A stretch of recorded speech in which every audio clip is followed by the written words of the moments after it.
As parents learn more about elevated levels of lead found in some Nashville schools last year, Johnson City school administrators want parents here to know they are not taking any chances with the water your child drinks. Thanks for choosing News Channel 11 at 5. I'm Sarah Diamond. I'm Josh Smith. In light of concerns in Nashville, Nate Morabito wanted to know if local school districts were stepping up to keep your kids safe. Nate's in your corner tonight. Learning before school starts, Johnson City Schools is testing its water fountains for lead.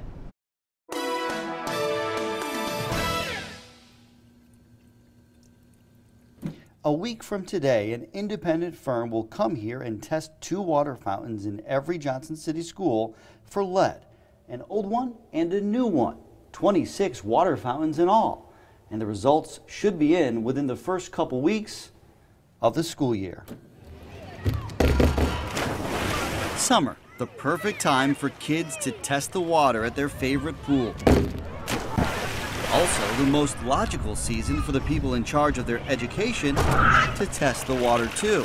She doesn't pick out the water fountains at school or... Loretta Nell is already extra cautious about her daughter's drinking options. Mommy. Yes. So we got our shoes on, so we about to go see if we can find me a float. It raises a lot of health questions, even with her being premature. Born a preemie, little Loretta is now an 8-year-old who sees life through a different lens. Even at home, this mom says her Johnson City 3rd grader with developmental delays only drinks purified water. We do not want our students drinking from water fountains that are not safe. Johnson City school administrators aren't taking any chances either.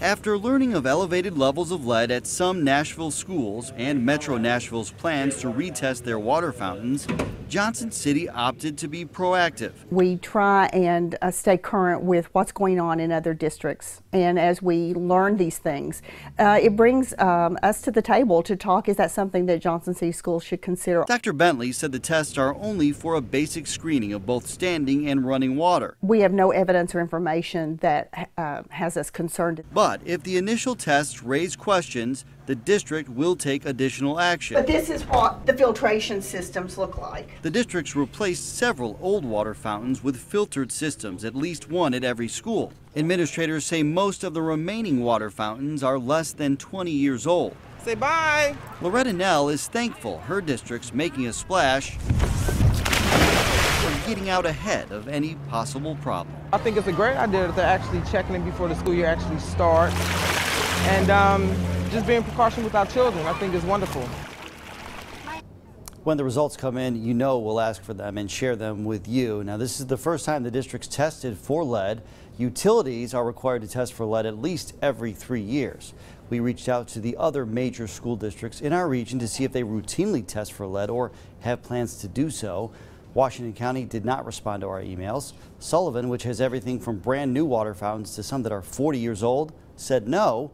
Bristol and Kingsport also said no. Nate Morabito, thanks so much. Johnson City Schools said the initial test will cost less than $1,000.